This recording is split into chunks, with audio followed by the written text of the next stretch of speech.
Have you ever felt the crushing weight of a responsibility you never asked for? A calling so immense it feels impossible. Imagine being just a young man thrust onto the throne of a nation, following a legend. That was Solomon. His father, David, the warrior king, had established the kingdom, fought the battles, and secured the borders. But now, it was Solomon's turn. The crown wasn't just a symbol. It was a burden, heavy with expectation, shrouded in political intrigue. This wasn't a smooth transition. Oh no. The palace was a viper's nest of ambition. David had many sons, and Adonijah, an older brother, had already started playing king, gathering support, building his own shadow government. He saw himself as the natural successor. He was making his move, trying to seize the throne before David could even breathe his last. It was a power grab, raw and audacious. But God had a different plan. A divine intervention was underway. With the wisdom of the prophet Nathan and the fierce determination of Bathsheba, Solomon's own mother, the young man was anointed king. The palace intrigue, the power plays, the whispers of rebellion, they were all silenced. Solomon, chosen by God, not by ambition, stepped into a destiny he hadn't sought. He didn't claw his way to power. He was called to it, and this humility, this deep dependence on God, was the hallmark of his early reign. Think about it. Before David departed, he poured out his heart to Solomon. His final words weren't about military strategy or economic policy. They were about faithfulness, obey God, walk in his ways. David knew the success of Israel wasn't in its armies or its alliances, but in its unwavering loyalty to the Lord. So Solomon began his rule, not just a new king, but God's chosen instrument to lead Israel into an unprecedented era of peace and prosperity. But even with divine backing, the greatest challenge lay ahead. How would he govern? How would he lead? What would he ask for when the ultimate opportunity presented itself? This is where the story takes an unexpected, breathtaking turn. What would you ask for if the creator of the universe gave you a blank check? Riches, power, a long, comfortable life? The ultimate test, a king's impossible choice. Imagine this. You are at the very beginning of your journey, raw with potential, overwhelmed by the magnitude of the path ahead. And then, the voice of God. Not in a whisper, not in a dream, but in a profound encounter. Shortly after being crowned, Solomon journeyed to Gibeon, a hallowed place of worship. There, amidst thousands of burnt offerings, under the vast, ancient sky, something extraordinary happened. God appeared to Solomon in a dream, and then the most incredible invitation: ask what you want me to give you. Stop right there, pause. Let that sink in. What would Fayufi ask for? Any other king, any other human being, might have chosen the obvious, boundless territory, unimaginable wealth, guaranteed victory over every enemy, a life free from pain or struggle. But Solomon did something that resonated deep within the heart of God. He didn't ask for power. He didn't ask for riches. He didn't ask for personal glory. He asked for wisdom. And not just any wisdom. He asked for an understanding heart, to judge his people rightly, to discern between good and evil. This wasn't a request for personal gain. It was a plea for divine enablement to fulfill his immense responsibility as a leader. His humility, once again, shone brighter than any crown. He wasn't thinking of his own desires. He placed the needs of the people of Israel above everything else. He knew, deep in his soul, that on his own, he could never navigate the complexities of leadership, the intricate web of justice and mercy.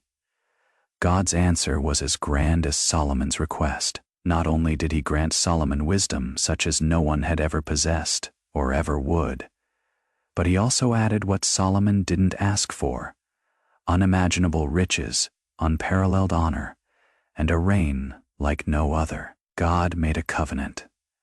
If Solomon walked in his ways and obeyed his commandments, his throne would be firm and his kingdom would prosper. This moment at Gibeon wasn't just a dream, it was a watershed. God didn't just comply with Solomon's request. He prepared him for decisions that would alter the course of Israel's history. Do you see the profound principle here? When we prioritize God's purposes and seek His wisdom above our own desires, He often blesses us beyond what we could ever imagine. What are you truly asking God for today? The sword and the truth, unmasking deception. Imagine a courtroom utterly silent. Two women, desperate, raw with emotion, standing before a king. Their cries echo off the stone walls. This isn't just a dispute, it is a life or death decision. Shortly after receiving divine wisdom, Solomon faced the ultimate test, a case that would echo through history and solidify his reputation throughout Israel. The situation seemed simple on the surface, yet it was fraught with agonizing emotional tension. Two women, both prostitutes, came to the king, pleading for justice. They lived together within a few days, each had given birth to a child. But then, tragedy struck. One night, one of the babies died. According to the grieving mother, the other woman, in the dead of night, had swapped the babies, claiming the living child as her own. Solomon faced an apparently insoluble dilemma. No witnesses, no concrete evidence, just two conflicting stories, each delivered with a passion that felt equally true. The weight of this decision rested entirely on his young shoulders. A wrong judgment, even a slightly unfair one, would cause irreparable injustice, ripping a family apart, leaving an innocent life wrongly claimed. He listened in silence. Each woman wept, each fiercely claiming the living baby as her own. What would he do? How could he possibly know the truth? Then, Solomon delivered a shocking command. A plan so audacious, so seemingly cruel, that it brought the entire court to a standstill. He ordered them to bring a sword, and then, the words that sent a chill down every spine. Divide the living child in two. Give half to one woman, and half to the other. The court held its breath. Was this the divine wisdom he had received? Was this justice? As the sword was raised, poised to strike, something extraordinary happened. One woman, her voice tearing through the silence, screamed, "No, my lord, give her the living child. Please, just let him live. Do not kill him." She was willing to surrender her claim, to give up her son, rather than see him die. The other woman, however, remained chillingly calm. "It shall be neither mine nor yours," she agreed coldly. "Divide him." She showed no flicker of emotion, no hint of sorrow. In that electrifying moment, the king brought the sword down. He had found the truth. Only a true mother, a heart bound by unconditional love, would be willing to sacrifice her own right, her own claim to save her child's life. Solomon's voice, clear and resonant, declared, "Give the living baby to the first woman. She is the child's true mother." And the child was handed over. His wisdom echoed throughout Israel. People were amazed at the young king's justice, recognizing that God was truly with him in a special, undeniable way. This wasn't just an example of judicial wisdom. It was a clear, undeniable sign that Solomon's reign would be different, led by divine discernment and unwavering justice. How often do we face seemingly impossible situations? Do we seek God's wisdom, even when it feels like a sword is needed to cut through the noise? Where is your heart truly revealed in the face of impossible choices? The house of God a king's legacy of worship. Imagine a dream, generations in the making. A promise whispered, then shouted from the mountaintops. Of all Solomon's monumental achievements, none stands as grand, as symbolic, or as enduring as the construction of the temple in Jerusalem. This was more than an architectural marvel. It was the sacred fulfillment of a dream that had resided in the heart of his father, King David. David, the warrior, had longed to build a permanent dwelling for the Ark of the Covenant, a house for God himself. But because of his battles and the bloodshed of war, God had reserved that sacred task for his son. So when Solomon ascended the throne, he embraced this divine mandate as his highest spiritual and national priority. The temple would be the very place where God would dwell among the people of Israel, a constant, tangible reminder of his presence, his covenant, and his unwavering love. For Solomon, this wasn't just a building project. It was an act of profound worship, a tangible expression of alliance with the living God. He spared no expense, no effort. He recruited tens of thousands of workers, skilled artisans, and master masons from every region. He forged alliances with neighboring kingdoms, most notably with King Hiram of Tyre, who provided the legendary cedars of Lebanon, materials of unparalleled quality and beauty. The work was meticulously planned, demanding unwavering dedication and unimaginable wealth. And the temple itself, it was designed to be breathtaking. Its internal walls gleamed, lined with pure gold, adorned with intricate carvings of cherubs, palm trees, and flowers, each detail meticulously crafted. The Holy of Holies, the most sacred sanctuary within the temple, was reserved to house the Ark of the Covenant, the very symbol of God's presence among his people. Around it, vast courtyards offered space for the people to bring their sacrifices, to gather in worship, to encounter the divine. After 7 grueling years of construction, the temple stood complete, a monument to faith, a testament to God's glory. Solomon then orchestrated one of the most impressive ceremonies in Israel's history. He gathered all the people, the priests, and the Levites for its dedication. During his powerful prayer of consecration, he poured out his heart, asking God to always be attentive to the prayers offered in that place, to forgive sins, to protect the nation, to hear his people whenever they turned their faces towards this sacred space. The moment Solomon ended his prayer, something miraculous, something undeniably supernatural happened. Fire descended from heaven, consuming the sacrifices on the altar, and the glory of God, a blinding, overwhelming presence, filled the temple so completely that the priests could not even enter. It was the divine confirmation. God had accepted that place as his home. The Temple of Solomon became the spiritual heart of Israel, a work that not only marked history but also powerfully reflected the glory of God among humanity. It wasn't just a structure. It was a profound declaration. God is here. He hears. He sees. And he dwells among his people. What sacred spaces are you building in your life that invite the tangible presence of God? What are you dedicating to him with such unwavering commitment? The Golden Age, a kingdom's unrivaled splendor. Imagine a kingdom basking in unprecedented glory, a nation so powerful, so prosperous, so renowned, that its very name becomes synonymous with wealth and wisdom.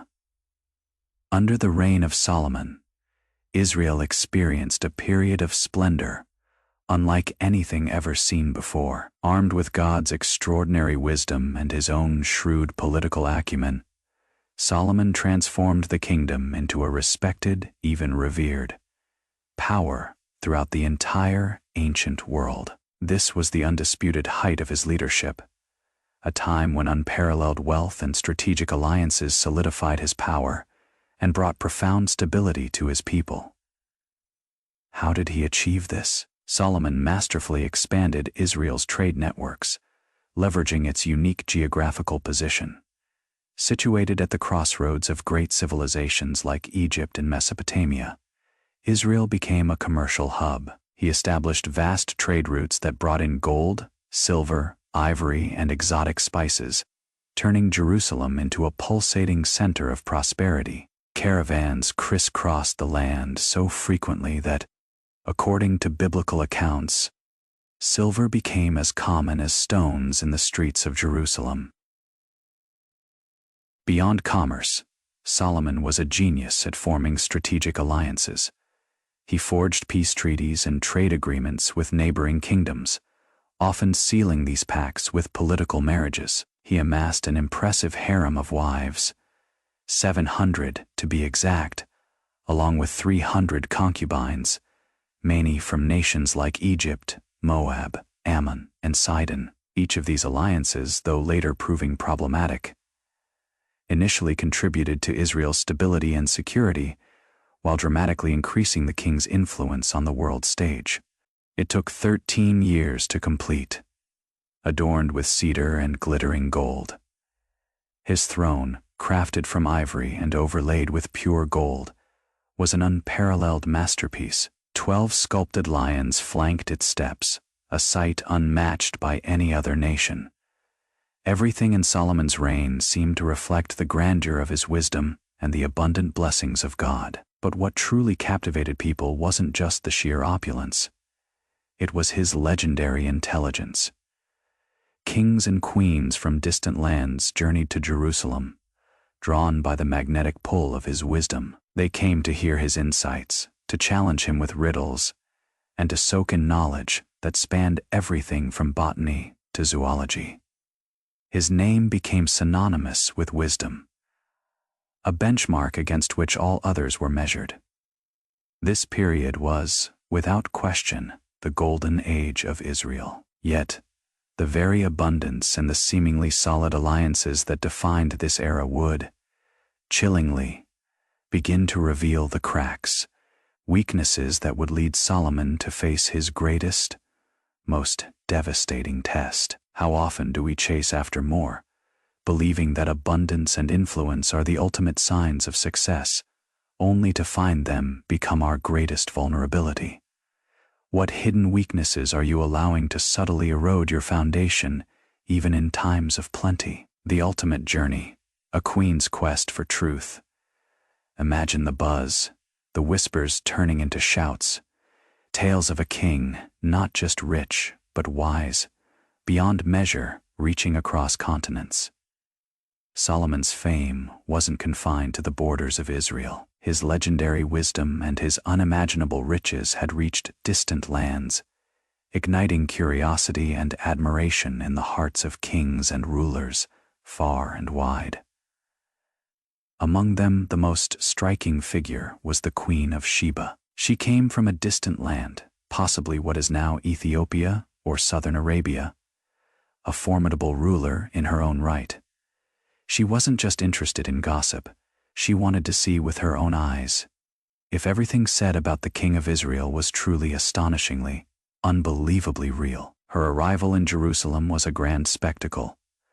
An impressive caravan, laden with exotic gifts, mountains of gold, rare spices, and precious stones, glittering under the desert sun. But her true purpose wasn't merely to honor Solomon with riches. She had come to test him. She had prepared a series of intricate questions and complex riddles, challenging the king to prove the wisdom for which he was so famously known. She held nothing back. And Solomon, he did not disappoint. Calmly, clearly, with an understanding that transcended mere facts, he answered every single one of the queen's questions. He displayed not just vast knowledge, but a profound understanding of life's deepest mysteries and spiritual truths. But it wasn't just his answers that impressed her. She was utterly captivated by the organization of his kingdom, the breathtaking splendor of his palace, the abundance of his royal table, and the precision with which his servants and officers performed their duties. Everything, from the lowliest servant to the grandest hall, reflected a government operating in perfect harmony, guided by an undeniable divine wisdom. It was a kingdom that mirrored the very order of heaven. Faced with all she saw and heard, the Queen of Sheba could only declare that the accounts she had heard in her homeland, though grand, didn't even begin to capture the true magnificence of Solomon and his kingdom. They hadn't even told her half of it. She acknowledged, unequivocally, that God had blessed Israel in a unique and powerful way, granting them a king who ruled with unparalleled justice and wisdom. Before departing, the queen gave Solomon even more valuable gifts, cementing bonds of respect and admiration between their lands. In return, Solomon, ever generous, showered her with everything she desired and many other treasures. This meeting wasn't just a diplomatic milestone in Solomon's reign. It was a powerful reflection of how divine wisdom can attract and profoundly impact people from every nation, every culture, every background. The Queen of Sheba's visit became a powerful symbol. True wisdom transcends all borders, transforming even the most distant hearts. What truth are you carrying that has the power to draw others to the source of all wisdom? Who are you influencing simply by living out your faith? Echoes of wisdom. Solomon's eternal words. Solomon wasn't just a great king, a builder, a diplomat. He was also a profound writer, leaving behind a literary legacy that continues to pierce hearts and shape lives across generations. Inspired by God, Solomon penned works of wisdom and poetry that remain as relevant today as they were thousands of years ago. Among his most celebrated writings are the books of Proverbs, Ecclesiastes, and the Song of Solomon, each one a distinct masterpiece with a unique purpose, yet all brimming with profound truths about life, faith, and love. Proverbs ***. This isn't just a collection of ancient sayings. It is a timeless manual of practical wisdom for daily living. In it, Solomon shares divine teachings on character, morality, work ethic, human relationships, and the absolute cornerstone of all wisdom, the fear of the Lord. These are short, punchy, yet incredibly meaningful phrases that cut to the core of truth. The fear of the Lord is the beginning of wisdom. It's one of the most famous maxims, and it perfectly encapsulates the central idea of the book. True wisdom doesn't begin with intellect. It begins with a reverent, awe-filled relationship with God. His advice wasn't just for the people of Israel. It is for every single one of us who seeks to live with purpose, integrity, and genuine meaning.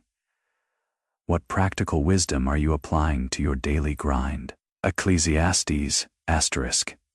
Now, this is a different beast entirely. Ecclesiastes is a deeply introspective, almost brutally philosophical book. Here, Solomon, looking back on a life of unparalleled experience, reflects on the most profound questions of existence: the meaning of life, the inevitability of death, the relentless pursuit of satisfaction. It famously begins with the haunting phrase, "Vanity of vanities, all is vanity." But don't stop there. Throughout the book, Solomon guides the reader through his journey of disillusionment with worldly pursuits, ultimately arriving at a profound conclusion. Despite the seeming futility of human achievements, true fulfillment, lasting joy, and ultimate meaning are found only in fearing God and obeying His commandments. Ecclesiastes is a powerful, sobering reminder that without God, even the greatest riches, the most astounding achievements, and the most celebrated successes are ultimately empty, a chasing after wind. Where are you seeking fulfillment? Is it ultimately leading you to emptiness or to God? Song of Solomon or Song of Songs. This is a poetic marvel, a vibrant celebration of romantic and passionate love. Through rich metaphors and vivid imagery, it beautifully describes the profound beauty of love between a man and a woman, full of tenderness, longing, and devotion. Yet, many also interpret this book as a powerful symbolic representation of God's passionate love for His people, His bride. It stands as one of the most beautiful expressions of passion, dedication, and intimacy in all of biblical literature. These books, together, reveal not only Solomon's extraordinary wisdom, but also his profound humanity. They show a man who explored the deepest complexities of life, love, and faith, leaving behind a legacy that continues to challenge, correct, and inspire people across the globe to seek a deeper understanding of God and the very purpose of their existence. What foundational truths are you building your life upon? Are you seeking wisdom from ancient texts? Or are you just drifting on the tides of modern thought? The cracks in the crown, a king's fatal flaw. This is where the story shifts. This is where the golden age begins to tarnish. The height of Solomon's reign was marked by unparalleled wisdom, unimaginable wealth, and thriving prosperity. But even the wisest man who ever lived could not escape the insidious traps of the human heart. As his glory swelled, as his fame became global, Solomon began to make choices that slowly, subtly, tragically, turned him away from the very God who had granted him everything. It wasn't a sudden collapse. It was a gradual, devastating decline that compromised his spiritual integrity and deeply impacted Israel's future for generations. What was his greatest weakness? His love for foreign women. He took many wives, about 700 of them, along with 300 concubines. Many of these women came from nations steeped in idolatrous beliefs and pagan practices. These marriages weren't always about love or desire. They were often calculated political strategies to strengthen alliances with neighboring kingdoms, to secure peace, to expand influence. However, the spiritual price was astronomically high. God had explicitly commanded the Israelites not to unite in marriage with pagan peoples. Why? Precisely to prevent their hearts from being led astray, from drifting away from Him. Yet, over time, Solomon's foreign wives, with their foreign gods and their foreign customs, began to sway his heart. They convinced him to allow, and then incredibly, to participate in, the worship of other gods. Altars, once dedicated solely to the Lord, were now erected for pagan deities. Ashtoreth, the goddess of the Sidonians, Molech, a cruel and detestable deity worshipped by the Ammonites, whose rituals included child sacrifice. These practices, these abominable rituals in the sight of God, shattered the covenant that Solomon had so solemnly promised to honor. Solomon's heart, once entirely dedicated to the Lord, became divided. He, the man who had prayed in the temple asking for wisdom to rule with justice, was now entangled in a cycle of disobedience and idolatry. This rebellion, this betrayal, provoked the righteous wrath of God. Though God, in His faithfulness to David, did not remove the kingdom from Solomon during his lifetime, He announced a chilling consequence. The kingdom would be torn apart after his death. Only one tribe would remain under the governance of David's lineage, out of respect for the unwavering promise God had made to his father. This devastating fall reveals the profound danger of neglecting God's commandments, even for those who have received extraordinary gifts and blessings. Solomon's decline is a stark, unforgettable reminder that wisdom and success, no matter how immense, are never enough to sustain a righteous life. Constant, unwavering fidelity to the Lord is the only true anchor. Where are you making small compromises? What subtle influences are slowly drawing your heart away from the very God who gives you breath and blessing? The shattered kingdom, a prophecy of division, the consequences of Solomon's fatal choices didn't just hover. They began to unfold, slowly, inexorably, even during his lifetime. But the full, crushing impact would be felt only after his death. God, faithful to His promises, did not tear the kingdom from Solomon while he lived. But he revealed that the punishment, the painful fracturing, would come in the very next generation. The division of the kingdom would be the divine response to the king's idolatry and disobedience. This devastating revelation came clearly, directly, through a prophet named Ahijah, and a servant of Solomon, a man named Jeroboam, was chosen by God to play a central, pivotal role in this impending judgment. Ahijah found Jeroboam, and in a powerful symbolic gesture, tore his own new cloak into 12 pieces. Then, with a gravitas that must have shaken Jeroboam to his core, he handed 10 of those pieces to him. This prophetic act wasn't just a demonstration. It represented the imminent, irreversible division of Israel. 10 tribes would be given to Jeroboam to rule over a new, separate kingdom, while only 1 tribe would remain under the domain of David's house, specifically the lineage of Solomon, the tribe of Judah. It would be preserved, not by any merit of Solomon, but because of God's unbreakable promise to David, his beloved servant. Solomon, once the wisest man, now filled with fear and anger, learned of this prophecy. He reacted not with repentance, but with desperation. He tried to eliminate Jeroboam, to thwart the divine decree. But Jeroboam, guided by God, managed to escape to Egypt, where he remained until the king's death. This escalating tension, this underlying current of rebellion and fear, already foreshadowed the chaos that would inevitably settle over Israel after the end of Solomon's glorious reign. The kingdom, once united, once prosperous beyond measure, stood on the brink of utter collapse. This rupture was more than a mere political event. It was a profound spiritual reflection of the condition of the people of Israel. Just as Solomon had tragically moved away from God, much of the nation had also slipped into the seductive clutches of idolatry. The division of the kingdom was a clear, undeniable sign. Without God at the absolute center, unity and prosperity could never be sustained. They would crumble. This announcement of punishment wasn't solely a judgment. It was also a desperate, final call to repentance.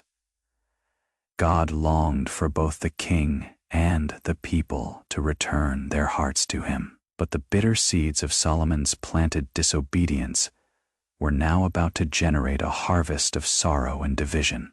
The stage was set for the painful birth of 2 separate kingdoms, Israel in the north and Judah in the south, marking the beginning of a long, turbulent, and often tragic period in the history of God's chosen people. What areas of your life, once unified under God, are beginning to fragment because of subtle disobedience? Are you listening to the warnings before the split becomes irreversible? Solomon's enduring legacy, a warning and a hope. Solomon's reign. What an astonishing paradox. An impressive blend of breathtaking glory and profound tragedy. He left behind an undeniable, indelible legacy, his wisdom brilliantly reflected in the practical truths of Proverbs, the raw honesty of Ecclesiastes, the passionate beauty of Song of Solomon, and his iconic judicial decisions, still speaks volumes today. The sheer splendor of the temple, which remained the sacred center of God's worship for centuries, stands as a testament to his vision and dedication. And the economic and political height he led Israel to, it was its most prosperous era, a golden age of unparalleled influence. However, his life also offers some of the most powerful, chilling warnings about the dangers that lurk in the human heart. The seductive pull of pride, the reckless folly of ill-advised alliances, and the slow, insidious drift away from the very God who bestows every blessing. Even with all his flaws, Solomon's impact on the history of Israel and on the entire Judeo-Christian faith is immeasurable. His practical wisdom, meticulously recorded in the book of Proverbs, continues to teach us about God's character, the vital importance of humility, and our absolute dependence on him for every step we take. His introspective writings in Ecclesiastes lay bare the universal human struggle for the pursuit of meaning and lasting satisfaction in a fleeting world. And the Song of Solomon, it beautifully celebrates pure and dedicated love, a powerful echo of God's own passionate love for us. These timeless texts continue to inspire, correct, and guide people to this very day, pulling us back to fundamental truths. On the other hand, Solomon's story serves as an unforgettable, urgent reminder that divine gifts and God-given blessings, no matter how extraordinary, cannot guarantee a faithful life. Despite being the wisest man in the world, he was not immune to temptation. His wrong choices, especially the insidious creep of idolatry, led to devastating, lasting consequences. Most notably, the painful division of the kingdom and the instability that plagued following generations for centuries. Yet, even in the face of such profound human failure, God, in His infinite grace and unwavering faithfulness, used Solomon's life to demonstrate His enduring mercy. Even when the king stumbled, God did not break His promise to David. He meticulously preserved the messianic lineage, the sacred bloodline from which, many centuries later, Jesus would come. The true king, the ultimate king who would rule with perfect justice, bring everlasting salvation, and establish a kingdom that would never be divided. Solomon's life challenges us, fiercely, profoundly. To reflect on our own choices, we can draw immense wisdom and inspiration from his moments of obedience and profound insight. But we are also given a stark, sobering warning by the catastrophic consequences of his spiritual deviation. In the end, his history reminds us that true glory is not found in fleeting riches, not in the intoxicating rush of power, not even in the sharpest human wisdom. True, lasting glory is found in remaining firm in God's powerful presence, in walking faithfully in His ways to the very end. What is your legacy shaping up to be? Will it be defined by your pursuit of wisdom or by the compromises you allow? The choice, as always, is yours.